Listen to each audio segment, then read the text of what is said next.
വയോമിത്ര. നമ്മുടെ വയോധികർ നമ്മുടെ അഭിമാനം.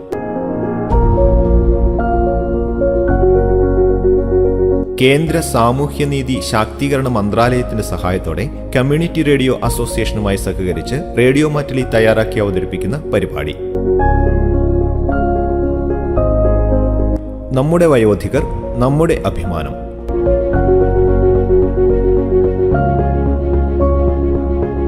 നിർവഹണം ജോബിഷ് ജോസ്.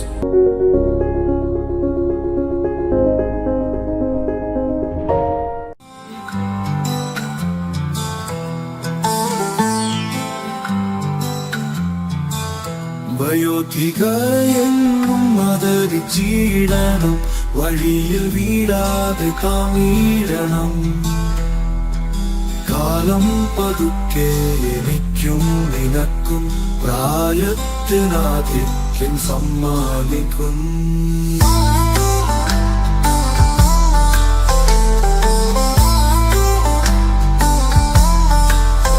ഓർക്കാം സ്നേഹിക്കാം ആദരവായി, നരയും ചുളിവെല്ലാം നെഞ്ചിലെത്തി. കൈപിടിച്ചിടാം സഹായിച്ചിടാം, വയോധികർ നാടിൻ അഭിമാനമല്ലോ.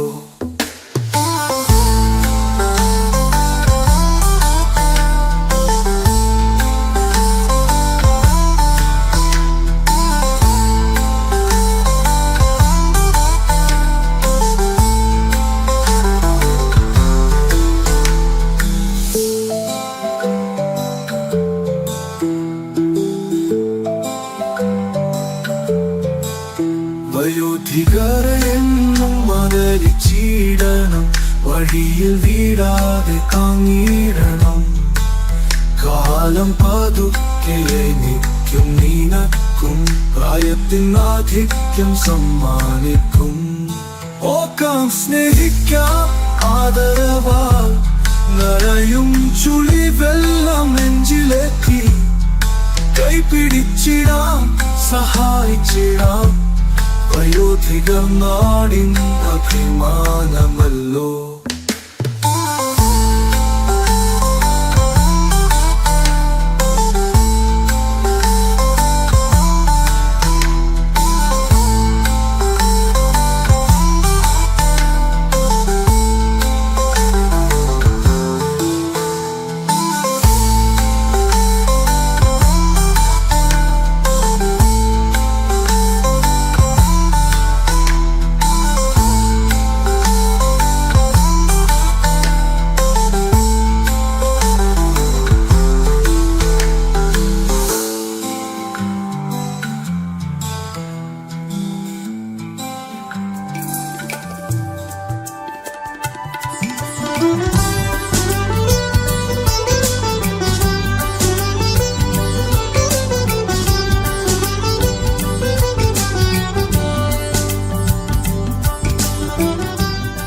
മുതിർന്ന പൗരന്മാർക്കുള്ള അവസരങ്ങളെക്കുറിച്ചാണ് 19ാമത്തെ അധ്യായത്തിൽ പ്രതിപാദിക്കുന്നത്.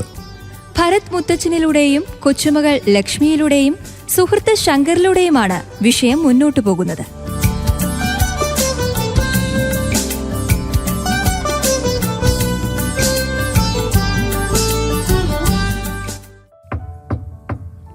ഇതാണോ ഭരത് ഭായിയുടെ വീട്? അതെ, ഞാൻ അകത്തുണ്ടല്ലോ. പക്ഷെ ഇതാരാണ് ഇത്ര രാവിലെ?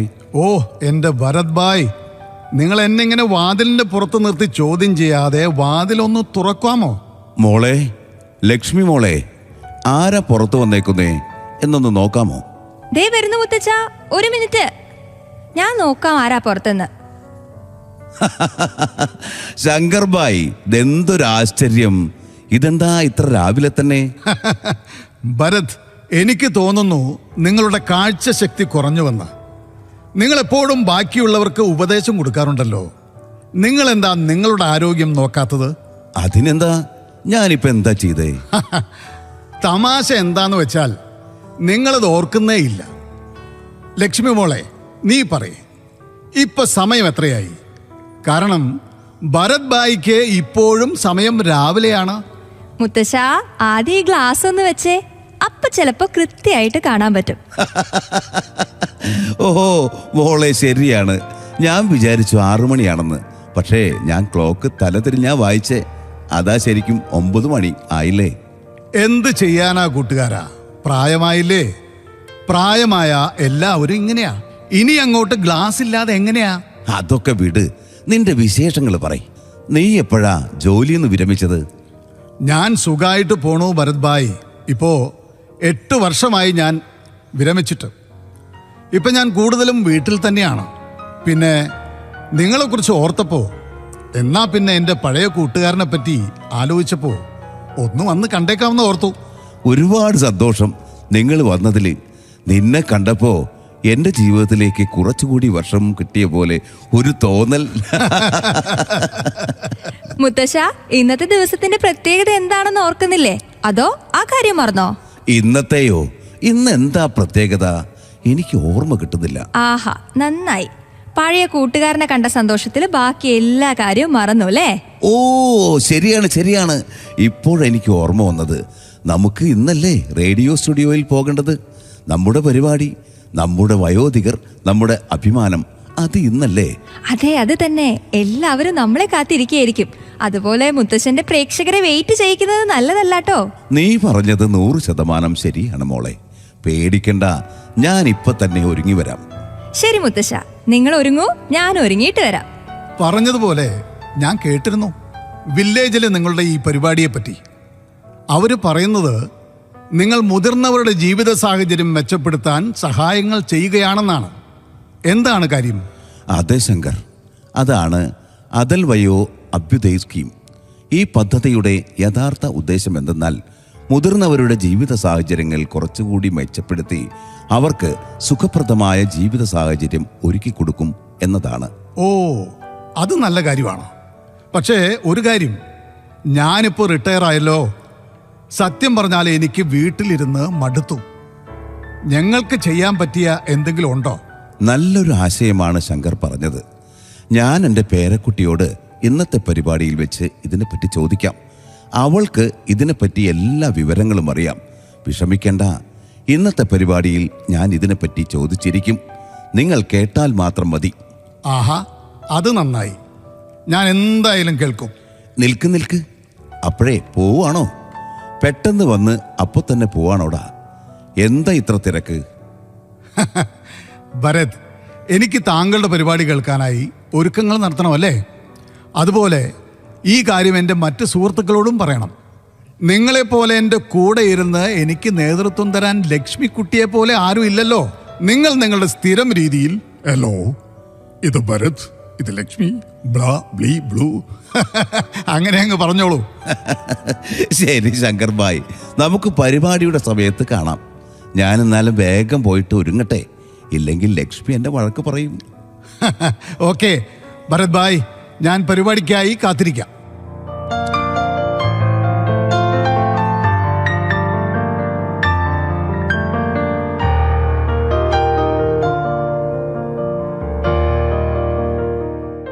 എവിടെ എൻ്റെ പേരക്കുട്ടി? നമ്മൾക്ക് പോകണ്ടേ? ദാ വരുന്നു മുത്തശ്ശ, ഒരു മിനിറ്റ്. 1 മിനിറ്റൊക്കെ കഴിഞ്ഞു. നീ ഇത് എവിടേക്കാ പോയേ? മുത്തശ്ശ, ഇന്ന് എന്നേക്കാൾ മുന്നേ ഒരുങ്ങി കഴിഞ്ഞല്ലോ. അല്ല, ഈ വെയിലത്ത് സൺഗ്ലാസും തൊപ്പിയും വെക്കാൻ മറന്നുല്ലേ? ഇതില്ലാണ്ട് എങ്ങനെയാ? ഓ, നീ പറഞ്ഞത് ശരിയാണ് മോളെ. ഓർമ്മിപ്പിച്ചത് നന്നായി. ഞാൻ എന്നാൽ വേഗം പോയിട്ട് അതൊക്കെ ധരിച്ചിട്ട് വരാം. മതിയോ? ആ, ഇപ്പൊ ഫുൾ റെഡിയായി. ഇന്ന് പുറത്ത് നല്ല ചൂട് കൂടുതലാ. വരൂ, നമുക്ക് സ്റ്റുഡിയോയിലേക്ക് പോകാം. ആ വരൂ മോളെ, പോകാം.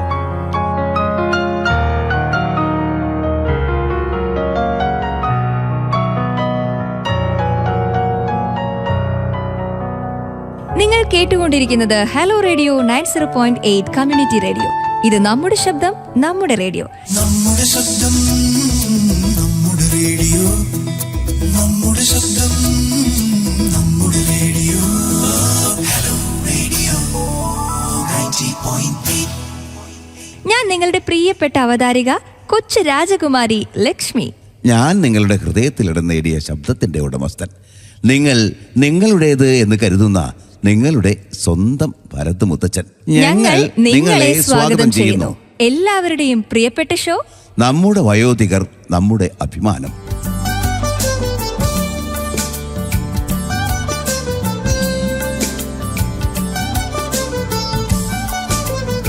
സുഹൃത്തുക്കളെ, ഈ പരിപാടി നമ്മുടെ വയോധികർക്കായി സമർപ്പിക്കുകയാണ്. ഈ പരിപാടിയിലൂടെ നമ്മൾ വയോജനങ്ങൾക്കായി രൂപകൽപ്പന ചെയ്തിരിക്കുന്ന ക്ഷേമ പദ്ധതികളെക്കുറിച്ചുള്ള സുപ്രധാന വിവരങ്ങൾ പറയുകയും ഒപ്പം തന്നെ അത് എങ്ങനെ അവരുടെ ജീവിതത്തെ ഗുണകരമായി ഭവിക്കുന്നു എന്നതുമാണ് പറയുന്നത്. വയോധികർക്ക് വേണ്ടി ഭാരത സർക്കാരും സാമൂഹ്യനീതി ശാക്തീകരണ വകുപ്പും കമ്മ്യൂണിറ്റി റേഡിയോ ഓർഗനൈസേഷനും ചേർന്നാണ് ഈ പരിപാടി തയ്യാറാക്കുന്നത്. സാമൂഹ്യനീതി ശാക്തീകരണ വകുപ്പ് എല്ലാവർക്കും നീതിയും പരിരക്ഷയും ഉറപ്പാക്കുന്നുണ്ട്. അവർ നിരന്തരമായി ഭിന്നശേഷി വിഭാഗത്തിൽപ്പെട്ടവർക്കും പിന്നോക്ക വിഭാഗക്കാർക്കും മറ്റിതര വിഭാഗക്കാർക്കും പ്രത്യേക ഗ്രൂപ്പിൽപ്പെട്ടവർക്കുമൊക്കെ നിരവധി പരിപാടികൾ തയ്യാറാക്കുകയും അവരെ ഉയർത്തിക്കൊണ്ടുവരാൻ സഹായിക്കുകയും ചെയ്യുന്നുണ്ട്. മോളെ ലക്ഷ്മി, എന്റെ സുഹൃത്ത് ശങ്കർ ചോദിച്ചുവല്ലോ, സർവീസിൽ നിന്നും വിരമിച്ച് ഇനിയും ജോലി ചെയ്യാൻ ആഗ്രഹിക്കുന്നവർക്കായി എന്തെങ്കിലും പദ്ധതികളുണ്ടോ? അതൊരു നല്ല ചോദ്യമാണ് മുത്തച്ഛ. യഥാർത്ഥത്തിൽ നമുക്ക് ഇതിനെക്കുറിച്ച് തന്നെയാകാം ഇന്നത്തെ എപ്പിസോഡ്. അടൽ വയോ അഭ്യുദയ യോജന, വിരമിച്ച മുതിർന്ന പൗരന്മാർക്കുള്ള സന്നദ്ധ സേവന പ്രവർത്തനങ്ങളെക്കുറിച്ച് നമുക്കിന്ന് സംസാരിക്കാം. അത് താല്പര്യജനകം തന്നെയാണ് കേട്ടോ. ഇതിനെക്കുറിച്ച് കൂടുതൽ അറിയാൻ ആഗ്രഹമുണ്ട്. പറഞ്ഞു തരാമോ ലക്ഷ്മി മോളെ? മുത്തച്ഛ, മുതിർന്ന പൗരന്മാരുടെ ജീവിത നിലവാരം ഉയർത്തുന്നതിന് വേണ്ടി ഇന്ത്യ ഗവൺമെന്റ് തയ്യാറാക്കുന്ന അടൽ വയോ അഭ്യുദയ യോജനയെക്കുറിച്ച് അറിഞ്ഞിരിക്കേണ്ടത് അത്യാവശ്യം തന്നെയാണ്. വിരമിച്ച മുതിർന്ന പൗരന്മാരുടെ അറിവും അനുഭവ സമ്പത്തും സമൂഹത്തിന്റെ ഉന്നതിക്ക് വേണ്ടി ഉപയോഗിക്കാനുള്ള അവസരം സർക്കാർ നൽകുകയാണ്. ഇതിലൂടെ അവർ നേരിടുന്ന പല സാമൂഹ്യ പ്രശ്നങ്ങളിലും ഇടപെടുന്നതിലൂടെ മുതിർന്ന പൗരന്മാരുടെ സാമൂഹികവും ശാരീരികവും മാനസികവുമായ സംഘർഷങ്ങളെ ഒഴിവാക്കാനായും കഴിയും. ഇത് ഏറെ പ്രത്യാശ പകരുന്ന ഒന്ന് തന്നെയാണ് കേട്ടോ. എന്തുതരം സന്നദ്ധ പ്രവർത്തനങ്ങളാണ് ഉള്ളത്? കുറെ അധികം ഉണ്ടോ മുത്തച്ഛ. ഉദാഹരണത്തിന്, വിദ്യാഭ്യാസ രംഗത്ത് വിദ്യാർത്ഥികളെ അധ്യാപനത്തിൽ സഹായിക്കാം. ചെറുപ്പക്കാർക്ക് ഉപദേശകനാകാം. സാമൂഹികവും സന്മാർഗികവുമായ ശില്പശാലകൾ സംഘടിപ്പിക്കാം. തൊഴിലധിഷ്ഠിത വിദ്യാഭ്യാസത്തിന് നിർദ്ദേശങ്ങൾ നൽകാം. ഉദാഹരണത്തിന്, കമ്പ്യൂട്ടർ സാക്ഷരത, ഭാഷാ നൈപുണ്യം, എഴുത്ത് മുതലായവയിൽ. ഇത് ഏറെ മനോഹരമായിരിക്കുന്നു. പക്ഷേ എല്ലാ മുതിർന്ന പൗരന്മാർക്കും അധ്യാപന നൈപുണ്യം ഉണ്ടാകണമെന്നില്ലല്ലോ. അതിനെന്താ മുത്തച്ഛ, അതിനും സർക്കാർ പദ്ധതികളുണ്ടല്ലോ. മുതിർന്ന പൗരന്മാർക്ക് സാങ്കേതിക വിദ്യാഭ്യാസത്തിൽ നൈപുണ്യം നേടുന്നതിന് വേണ്ടിയാണ് ഡിജിറ്റൽ ഇന്ത്യ മിഷൻ എന്ന പദ്ധതി. ഓഹോ, അങ്ങനെയാണോ? ഡിജിറ്റൽ ഇന്ത്യ മിഷന്റെ പ്രവർത്തനങ്ങൾ എന്തൊക്കെയാണ്? പറയാം. സാങ്കേതിക വിദ്യ നേടിയ മുതിർന്ന പൗരന്മാർ ചെറുപ്പക്കാർക്കും സാങ്കേതിക വിദ്യ നേടാത്ത മറ്റ് മുതിർന്നവർക്കും ഇത് പകർന്നു നൽകും. കൂടാതെ ഓൺലൈൻ സർവീസുകളെക്കുറിച്ചും ഇ ഗവേണേഴ്സ് പ്ലാറ്റ്ഫോമുകളെക്കുറിച്ചും സാങ്കേതിക ലോകത്ത് സ്വയം പര്യാപ്തത നേടുവാനായി നിർദ്ദേശം നൽകുകയും ചെയ്യുന്നു. മനസ്സിലായോ മുത്തച്ഛ? ഓ, ഇത് ഇന്നത്തെ കാലത്ത് തികച്ചും അനിവാര്യം തന്നെയാണ്, പ്രത്യേകിച്ചും മുതിർന്നവർക്ക്. ഈ അറിവ് പകർന്നു നൽകിയ നിന്നെ ദൈവം അനുഗ്രഹിക്കട്ടെ. കഴിഞ്ഞില്ല മുത്തച്ഛ, ഇനിയും ഏറെയുണ്ട്. കേൾക്കൂ. മുതിർന്ന പൗരന്മാരുടെ നിർദ്ദേശങ്ങളും അഭിപ്രായങ്ങളും അറിവുമൊക്കെ ചർച്ച ചെയ്യാൻ ഒരു ദേശീയ കൗൺസിലും സർക്കാർ തയ്യാറാക്കിയിട്ടുണ്ട്. ഓഹോ, നമ്മുടെ സർക്കാർ നേർവഴിക്ക് തന്നെയാണ് ചിന്തിക്കുന്നത് അല്ലേ? തീർച്ചയായും. അതുകൂടാതെ മുതിർന്ന പൗരന്മാരുടെ പാരമ്പര്യ കലകളും സംസ്കാരവും സംരക്ഷിക്കാനായി പദ്ധതികൾ തയ്യാറാക്കിയിട്ടുണ്ട്. കലകളും സംസ്കാരവും സംരക്ഷിക്കാൻ ശില്പശാലകളും കലാപ്രദർശനങ്ങളും സർക്കാർ നടത്തിവരുന്നു. എനിക്കിപ്പോ മനസ്സിലായി വരുന്നു ലക്ഷ്മി. ഒരു കാര്യം ഇപ്പോഴാണ് ഓർമ്മ വന്നത്. മുതിർന്ന പൗരന്മാർക്ക് ജോലി ലഭിക്കുവാൻ വേണ്ടി രജിസ്റ്റർ ചെയ്യേണ്ട ഒരു ഹോട്ടലിനെ കുറിച്ച് അറിയാമോ? ഇത് ഹോട്ടലല്ല മുത്തച്ഛ, പോർട്ടലാ. ഒരു ഔദ്യോഗിക വെബ്സൈറ്റ്. ഓഹോ, കളിയാക്കുകയൊന്നും വേണ്ട കേട്ടോ. ഇപ്പോൾ എനിക്ക് ഓർമ്മ വന്നു. എന്തോ ഒരു ബട്ടൺ പോർട്ടൽ അല്ലേ? അയ്യോ, അത് ബട്ടൺ പോർട്ടൽ അല്ല, സക്ഷം പോർട്ടലാണ്. മുത്തച്ഛനെ കൊണ്ട് തോറ്റു. ബട്ടൺ അല്ല, സക്ഷം, കേട്ടോ? ഓ, പ്രിയപ്പെട്ട ശ്രോതാക്കൾ ക്ഷമിക്കുമല്ലോ. ബട്ടൺ പോർട്ടൽ അല്ല കേട്ടോ, സക്ഷം പോർട്ടലാണ്. മോളെ, യഥാർത്ഥത്തിൽ എന്താണ് ഈ പോർട്ടൽ? മുതിർന്ന പൗരന്മാർക്ക് അവരുടെ പ്രവൃത്തി പരിചയത്തിനും അറിവിനും അനുസരിച്ച് സ്വന്തമായി ജോലി കണ്ടെത്താൻ സർക്കാർ അംഗീകരിച്ച പോർട്ടലാണിത്. ഗംഭീരം തന്നെ. മുതിർന്ന പൗരന്മാർക്ക് ഒരു അനുഗ്രഹം തന്നെയാണിത്. പക്ഷേ ഈ പോർട്ടൽ എന്തൊക്കെയാണ് വാഗ്ദാനം ചെയ്യുന്നത്? മുത്തച്ഛ, ശ്രദ്ധിച്ചു കേൾക്കണേ. മുതിർന്ന പൗരന്മാർക്ക് മുഴുവൻ സമയവും ഭാഗികമായും സ്വതന്ത്രമായും ഓരോരുത്തരുടെയും കഴിവിനനുസരിച്ച് ജോലി കണ്ടെത്തുവാനുള്ള അവസരങ്ങളും പരിസ്ഥിതി സംരക്ഷണം, ആരോഗ്യ സംരക്ഷണം, വിദ്യാഭ്യാസം എന്നീ മേഖലകളുടെ ഉന്നമനത്തിനായി പരിശീലകരായും നിർദ്ദേശകരായും ഭരണകർത്താക്കളായും പ്രവർത്തിക്കാനുള്ള തൊഴിൽ അവസരങ്ങൾ വാഗ്ദാനം ചെയ്യുകയും ചെയ്യുന്നു.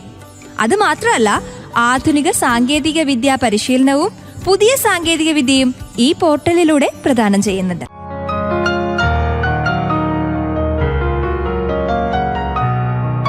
വയനാട് സ്വീപ് നോഡൽ ഓഫീസറായിരുന്ന മാനന്തവാടി തഹസീൽദാർ ശ്രീ അഗസ്റ്റിൻ തിരഞ്ഞെടുപ്പ് പ്രക്രിയയിൽ വയോജനങ്ങൾക്ക് ലഭിക്കുന്ന പ്രത്യേക ശ്രദ്ധ, പരിഗണന എന്നിവയെക്കുറിച്ചും സക്ഷം ആപ്പിനെക്കുറിച്ചും സംസാരിക്കുന്നത് നമുക്ക് കേൾക്കാം.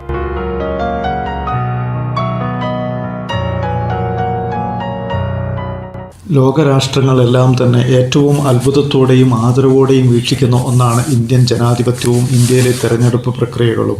ഒരു രാജ്യത്ത് കരുത്തുറ്റതായ ജനാധിപത്യ സംവിധാനം നിലനിൽക്കണമെങ്കിൽ അതിനു പുറകിൽ വിപുലമായ ജനപങ്കാളിത്തത്തോടെയുള്ള തെരഞ്ഞെടുപ്പ് സംവിധാനങ്ങൾ ഉണ്ടാകേണ്ടത് ഏറ്റവും അത്യന്താപേക്ഷിതമാണ്.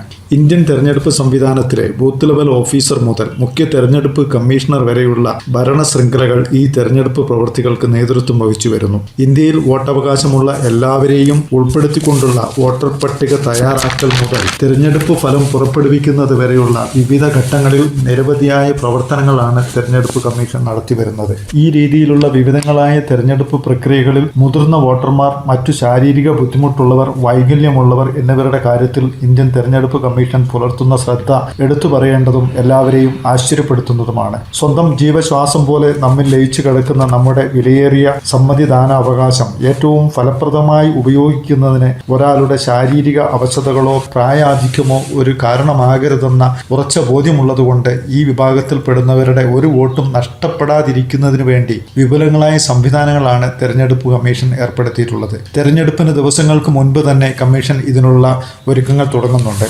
ഇതിൽ ഏറ്റവും പ്രധാനമെന്നത് 85 വയസ്സ് മുതൽ പ്രായമുള്ളവർക്കും പേഴ്സൺ വിത്ത് ഡിസബിലിറ്റീസ് അഥവാ PWD വോട്ടേഴ്സ് അവരുടെ വീടുകളിൽ ഇരുന്നു തന്നെ വോട്ട് ചെയ്യുന്നതിന് സൗകര്യമൊരുക്കുക എന്നതാണ്. ഇതിൽ ആദ്യപടിയായി വോട്ടർ പട്ടികയിൽ നിന്ന് 85 വയസ്സ് മുതൽ പ്രായമുള്ളവരുടെയും PWD വിഭാഗത്തിൽ മാർക്ക് ചെയ്ത മുഴുവൻ പേർക്കും നേരത്തെ തന്നെ വോട്ട് ചെയ്യുന്നതിന് വേണ്ട അപേക്ഷകൾ അതാത് ബൂത്ത് ലെവൽ ഓഫീസർമാർ അവരവരുടെ വീടുകളിൽ കൊണ്ടുപോയി നൽകുകയും ഇങ്ങനെ വോട്ട് ചെയ്യുന്നതിന് തയ്യാറുള്ളവരുടെ അപേക്ഷകൾ ബൂത്ത് ലെവൽ ഓഫീസർമാർ ബന്ധപ്പെട്ട റിട്ടേണിംഗ് ഓഫീസർമാർക്ക് കൈമാറുകയും റിട്ടേണിംഗ് ഓഫീസർമാർ ആവശ്യമായ പോസ്റ്റൽ ബാലറ്റുകൾ തയ്യാറാക്കി ബന്ധപ്പെട്ട സ്ഥാനാർത്ഥികളെ വിവരം അറിയിച്ചതിന് ശേഷം ആവശ്യമായ എല്ലാ സുരക്ഷാ ക്രമീകരണങ്ങളോടെയും പോളിംഗ് ഉദ്യോഗസ്ഥരെ വോട്ടർമാരുടെ വീടുകളിലേക്ക് അയക്കുകയും വീട്ടിൽ വെച്ച് വോട്ട് ചെയ്ത് തിരികെ റിട്ടേണിംഗ് ഓഫീസറെ ഏൽപ്പിക്കുകയും ചെയ്യുന്നു. ഒരു ഘട്ടത്തിലും ഈ ആവശ്യത്തിലേക്ക് വോട്ടർ ഒരു സ്ഥലത്തേക്കോ നേരിട്ട് പോകുകയോ നേരിട്ട് അപേക്ഷ സമർപ്പിക്കുകയോ ചെയ്യേണ്ടതില്ല. വോട്ടറുടെ അടുത്തേക്ക് തെരഞ്ഞെടുപ്പ് കമ്മീഷൻ നേരിട്ട് ചെല്ലുന്ന സാഹചര്യമാണുള്ളത്. ചില സന്ദർഭങ്ങളിൽ വോട്ടറുടെ വീട്ടിൽ ഈ ആവശ്യത്തിന് ചെല്ലുമ്പോൾ രോഗം മൂലവും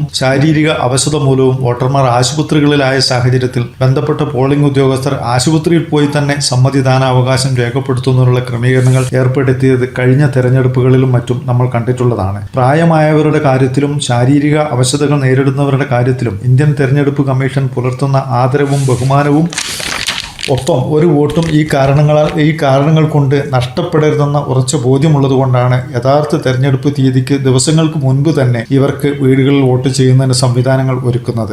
ഇത്തരത്തിൽ വീടുകളിൽ വോട്ട് ചെയ്യുന്നതിന് സംവിധാനങ്ങൾ ഒരുക്കുന്നത് കൂടാതെ തന്നെ വോട്ടെടുപ്പ് ദിവസം ബൂത്തുകളിൽ വിപുലമായ സൗകര്യങ്ങളാണ് തെരഞ്ഞെടുപ്പ് കമ്മീഷൻ ഒരുക്കിയിട്ടുള്ളത്. ശാരീരിക അവശതകൾ നേരിടുന്നവർക്ക് വേണ്ടി വീൽചെയറുകൾ, റാമ്പ് സൗകര്യം, ശുദ്ധമായ കുടിവെള്ളം, ടോയ്ലറ്റ് സംവിധാനങ്ങൾ, വിശ്രമിക്കുന്നതിന് വേണ്ടിയുള്ള സൗകര്യങ്ങൾ, അടിയന്തര വൈദ്യസഹായം തുടങ്ങി നിരവധി സൗകര്യങ്ങൾ വോട്ടെടുപ്പ് ദിവസം ബൂത്തുകളിൽ ക്രമീകരിച്ചിട്ടുണ്ട്. അന്ധരും അവശരുമായവർക്ക് നിയമം മൂലം തന്നെ സഹായിയെ വെച്ചുകൊണ്ട് വോട്ട് ചെയ്യുന്നതിനുള്ള ക്രമീകരണവും തെരഞ്ഞെടുപ്പ് വേളകളിൽ ലഭ്യമാണ്. തിരഞ്ഞെടുപ്പ് പ്രക്രിയകളിൽ എല്ലാവർക്കും ഏറ്റവും പ്രാപ്യമായ രീതിയിൽ ലഭിക്കുന്നതിന് വേണ്ടി കാലത്തിനൊത്തു മാറുക എന്ന അനിവാര്യതയിൽ അതിനൂതന സാങ്കേതിക പ്രക്രിയകൾ കൂടി ഉൾപ്പെടുത്തിക്കൊണ്ട് തെരഞ്ഞെടുപ്പ് കമ്മീഷൻ മുൻപോട്ട് പോയിക്കൊണ്ടിരിക്കുകയാണ്. വോട്ടർ പട്ടികയിൽ പേര് ചേർക്കൽ മുതൽ പൊതുജനങ്ങൾക്ക് പരാതി അറിയിക്കുന്നതിനുള്ള CVGIL ആപ്പ്, തിരഞ്ഞെടുപ്പ് പ്രക്രിയകളുടെ ബോധവൽക്കരണ പരിപാടിയെ സ്വീപ് തുടങ്ങി അതിനൂതനവും വിവിധങ്ങളുമായിട്ടുള്ളതായ ധാരാളം ഓൺലൈൻ സേവനങ്ങൾ ഉൾപ്പെടുത്തിക്കൊണ്ടുള്ള പ്ലാറ്റ്ഫോമുകൾ കമ്മീഷൻ ഏർപ്പെടുത്തിയിട്ടുണ്ട്. ഇത്തരത്തിൽ എടുത്തു പറയേണ്ട ഒരു ഓൺലൈൻ സേവനമാണ് സാക്ഷം ആപ്പ്. PWD വോട്ടർമാർക്കും പ്രായമുള്ളവരുടെയും സൗകര്യത്തിനു വേണ്ടി ഏർപ്പെടുത്തിയിട്ടുള്ളതാണ് സാക്ഷം ആപ്പ്. വോട്ടർ പട്ടികയിൽ പേര് ചേർക്കൽ തുടങ്ങി എല്ലാവിധ സേവനങ്ങളും ഈ ആപ്പിലൂടെ ലഭിക്കുന്നതാണ്. കേൾവി ശക്തിയില്ലാത്തവർക്കും സംസാര ശക്തിയില്ലാത്തവർക്കും ഒരുപോലെ ഈ ആപ്പ് ഏറ്റവും സൗകര്യപ്രദമായ രീതിയിൽ ഉപയോഗിക്കാവുന്നതാണ്. തിരഞ്ഞെടുപ്പ് ദിവസം വീൽചെയറുകൾ വരെ വോട്ടർമാർക്ക് നേരിട്ട് ബുക്ക് ചെയ്യാനുള്ള സൗകര്യവും ഈ ആപ്പിൽ ലഭ്യമാണ്. കരുത്തുറ്റ ജനാധിപത്യത്തിന് വിപുലമായ ജനപങ്കാളിത്തം ഉറപ്പുവരുത്തുന്നതിനും നമ്മുടെ ശാരീരിക അവശതകളോ പ്രായമോ ഒന്നും തടസ്സമാകാത്ത തരത്തിൽ ഇന്ത്യൻ തിരഞ്ഞെടുപ്പ് കമ്മീഷൻ ഏർപ്പെടുത്തിയിട്ടുള്ള മുഴുവൻ സൗകര്യങ്ങളും ഉപയോഗിച്ചുകൊണ്ട് ഏറ്റവും അന്തസ്സോടെയും അഭിമാനത്തോടെയും നമുക്ക് നമ്മുടെ തിരഞ്ഞെടുപ്പ് പ്രക്രിയയിൽ വോട്ടവകാശം വിനിയോഗിച്ചുകൊണ്ട് നമ്മുടെ ഇന്ത്യൻ ജനാധിപത്യത്തെ കരുപ്പിടിപ്പിക്കുന്നതിന് വേണ്ടിയിട്ടുള്ള ഒരു ശക്തിയായി നമുക്ക് മാറാമെന്ന് ഈ അവസരത്തിൽ എല്ലാവരെയും ഓർമ്മിപ്പിക്കുന്നു.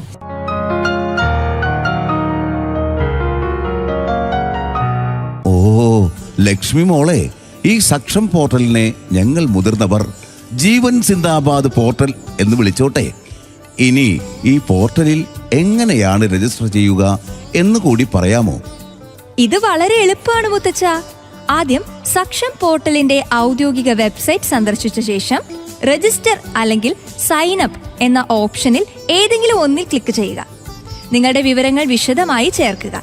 പേര്, ബന്ധപ്പെടാനുള്ള ഫോൺ നമ്പർ, അഡ്രസ്, വിദ്യാഭ്യാസ യോഗ്യത, വയസ്സ്, പ്രവൃത്തി പരിചയം, ആവശ്യമായ മറ്റ് രേഖകൾ, പാൻ കാർഡ്, ആധാർ കാർഡ്, പഠിച്ച സർട്ടിഫിക്കറ്റ്, ജോലി ചെയ്യാൻ താല്പര്യമുള്ള മേഖലയും പ്രവൃത്തി പരിചയവും രേഖപ്പെടുത്തുക.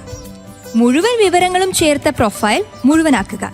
ശ്രദ്ധിക്കുക, വ്യത്യസ്തമായ തൊഴിൽ, പ്രവൃത്തി പരിചയം എന്നിവ യോഗ്യതകളായി കാണിച്ചിട്ടുള്ളവർക്ക് ഒരു പ്രാവശ്യം മാത്രം രജിസ്റ്റർ ചെയ്താൽ മതി. അതിനുശേഷം അപ്ലൈ ബട്ടൺ ക്ലിക്ക് ചെയ്ത് താങ്കൾ ഉദ്ദേശിക്കുന്ന തൊഴിലവസരം രേഖപ്പെടുത്തുക. വിശദ വിവരങ്ങളും പ്രോസസ്സിംഗിനായി കാത്തിരിക്കുക. ഇത് വളരെ നിസ്സാരമല്ലേ? എങ്കിലും ആരൊക്കെയാണ് ഇതിന് യോഗ്യർ? കാര്യങ്ങളെല്ലാം സുതാര്യമാണ്.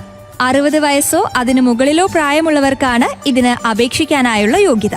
ചില പ്രത്യേക പദവികൾക്ക് സർവീസിൽ നിന്ന് വിരമിച്ചവർക്കാണ് കൂടുതൽ പരിഗണന. അടിസ്ഥാന വിദ്യാഭ്യാസ യോഗ്യത നിർബന്ധമൊന്നുമില്ല. പ്രവൃത്തി പരിചയത്തിനും കഴിവിനുമാണ് ഇവിടെ മുൻതൂക്കം. വിദ്യാഭ്യാസം, ആരോഗ്യം, സാമ്പത്തികം, സാങ്കേതികം, മാനേജ്മെന്റ്, അഡ്മിനിസ്ട്രേഷൻ എന്നിവയ്ക്ക് പ്രവൃത്തി പരിചയം അധിക യോഗ്യതയായി കണക്കാക്കുന്നതാണ്. കമ്പ്യൂട്ടർ സാങ്കേതിക പരിചയം മുതിർന്ന പൗരന്മാർക്ക് അധിക യോഗ്യതയായിട്ട് കണക്കാക്കും. ഉദ്യോഗാർത്ഥികൾ ശാരീരികമായും മാനസികമായും പൂർണ്ണ ആരോഗ്യവാനായിരിക്കണം. അങ്ങനെ അടിസ്ഥാനപരമായ ചില ആവശ്യങ്ങൾ മാത്രമേ ഉള്ളൂ. ഓ, മനോഹരമായിരിക്കുന്നു ലക്ഷ്മി മോളെ. എന്നെപ്പോലെ എല്ലാവരും സക്ഷം പോർട്ടലിനെ കുറിച്ച് ഇപ്പോൾ ബോധവാന്മാരായിരിക്കുമെന്ന് കരുതുന്നു. എന്നെപ്പോലെ തന്നെയുള്ള വയോധികർക്ക് ജീവിതയാത്രയിലെ മുന്നേറ്റത്തിനുള്ള ഊർജം പകരുന്ന ഒന്നു തന്നെയാണ് അടൽ വയോ അഭ്യുദയ് യോജനയുടെ ഈ പരിപാടി.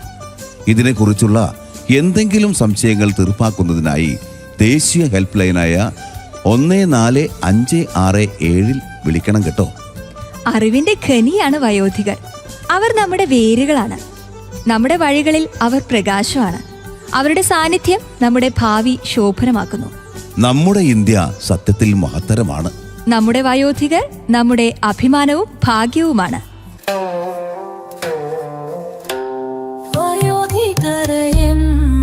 ആദരിച്ചിടണം, വഴിയിൽ വീടാതെ താങ്ങിടണം. കാലം പതുക്കെ എനിക്കും നിനക്കും പ്രായത്തിനാധിക്യം സമ്മാനിക്കും.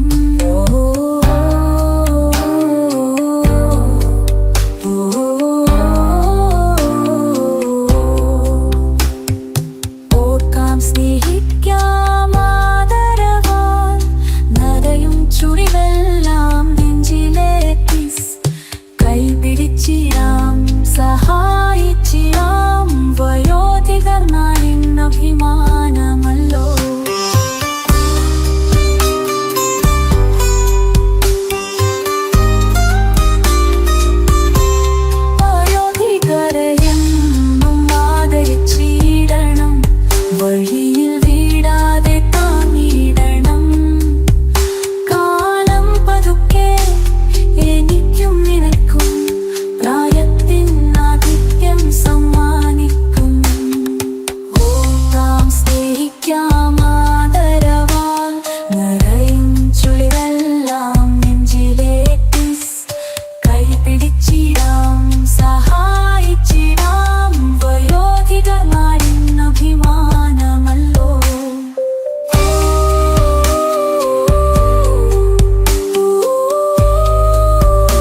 വഴിയിൽ വീടാതെ താങ്ങിടണം. കാലം പതുക്കെ എനിക്കും നിനക്കും പ്രായത്തിൻ ആധിക്യം സമ്മാനിക്കും.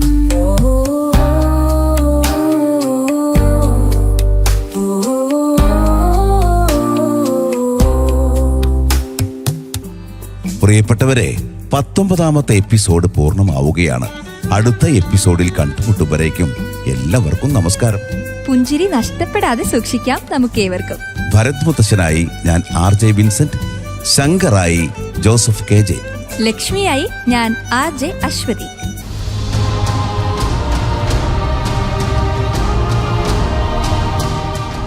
നിങ്ങൾ ഇതുവരെ കേട്ടത് സാമൂഹിക നീതി ശാക്തീകരണ മന്ത്രാലയത്തിന്റെ കീഴിൽ കമ്മ്യൂണിറ്റി റേഡിയോ അസോസിയേഷൻ നിർമ്മിച്ച അടൽ വയോ അഭ്യുദയ യോജന അടിസ്ഥാനമാക്കിയുള്ള പരിപാടി വയോമിത്ര. നമ്മുടെ വയോധികർ നമ്മുടെ അഭിമാനം. വയോധികരെ ആദരിക്കുന്നതിനും അവരുടെ അവകാശങ്ങളും പരിചരണവും ഉറപ്പാക്കുന്നതിനുമുള്ള സേവനങ്ങളും സാമ്പത്തിക ഉപദേശങ്ങളും മറ്റ് അവശ്യ കാര്യങ്ങളും പ്രതിപാദിക്കുന്ന പരിപാടിയാണ് വയോമിത്ര.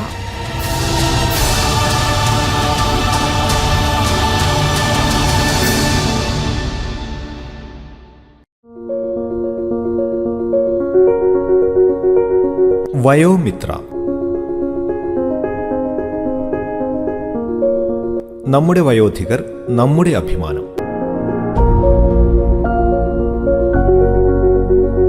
കേന്ദ്ര സാമൂഹ്യനീതി ശാക്തീകരണ മന്ത്രാലയത്തിന്റെ സഹായത്തോടെ കമ്മ്യൂണിറ്റി റേഡിയോ അസോസിയേഷനുമായി സഹകരിച്ച് റേഡിയോ മാറ്റലി തയ്യാറാക്കി അവതരിപ്പിക്കുന്ന പരിപാടി നമ്മുടെ വയോധികർ നമ്മുടെ അഭിമാനം.